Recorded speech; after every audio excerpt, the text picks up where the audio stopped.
Even though government opened up borders for normal trade, there is still a need to fight COVID-19. This need has prompted the Danish International Development Agency to hand over personal protective equipment at Elegu border point, which was once hit by COVID-19. The equipment was handed over by Trademark East Africa. According to Damali Sali, the country director Trademark East Africa, Uganda, the equipment is meant for all government agencies at the border, including women in cross-border trade, with an aim of promoting safe trade zone. We are still in the planning and the thinking of how to implement the safe trade zones.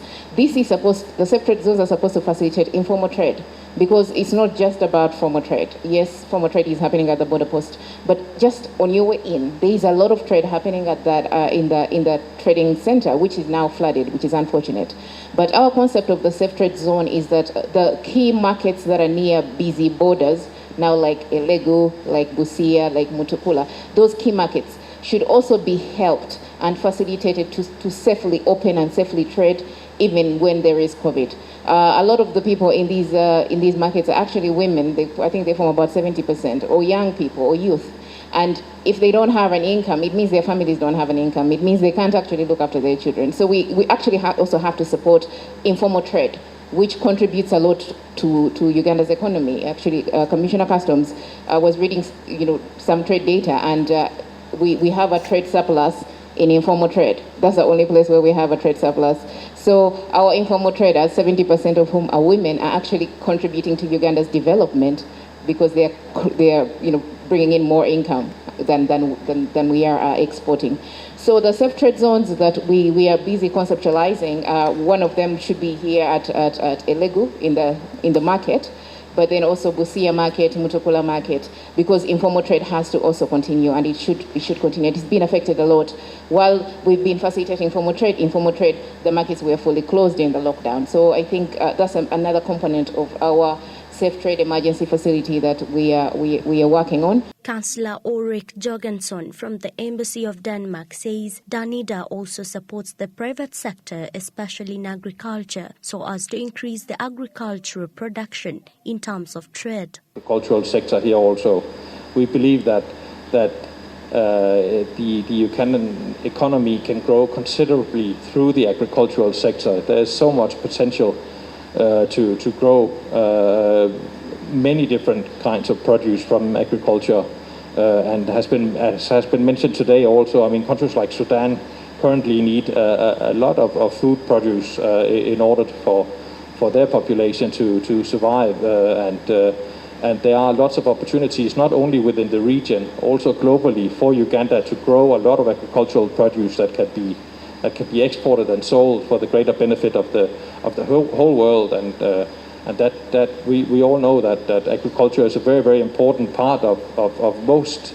Ugandan families, and if we can grow that sector, it'll benefit again the whole population. Trademark East Africa, together with the partners like Danida and the World Health Organization, facilitated infrastructure development at Elegu one-stop border post, which has boosted import and export trade at the border in the last financial year, according to URA.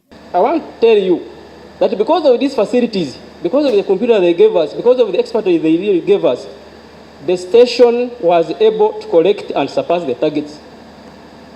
We collected, last financial year, we collected 4.4 billion against a target of 3.5, which was 140%. Asante sana.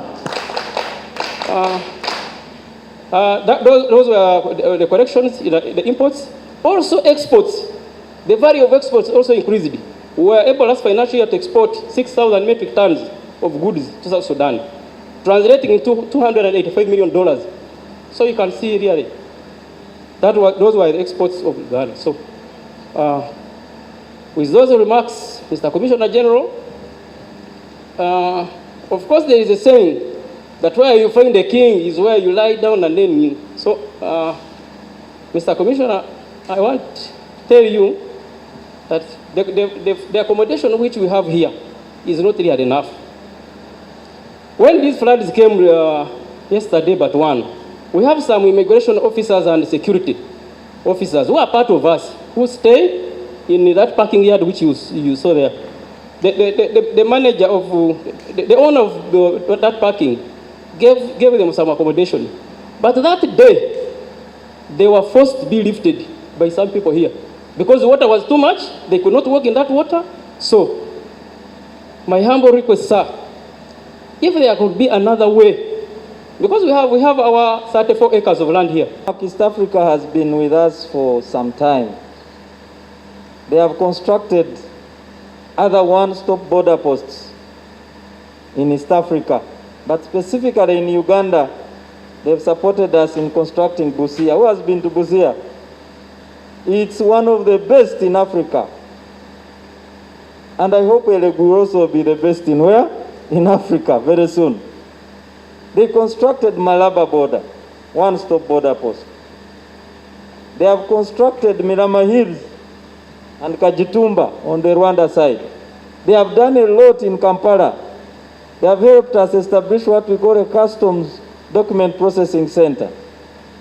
Damali Sali notes that Trademark East Africa will continue to support women in cross-border trade through EAC to encourage sustainability trade development amongst women at the borders. We are supporting them to even be here, and they are at all the borders. So they will be the people actually who are training, because at Trademark we don't particularly train.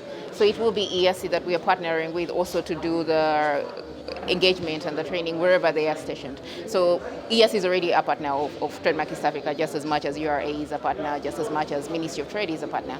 That's why we feel we have the capacity to be able to coordinate that. Elegu one-stop border post remains the major trade point for Uganda from South Sudan. Rita Kabanyoro, Smart 24.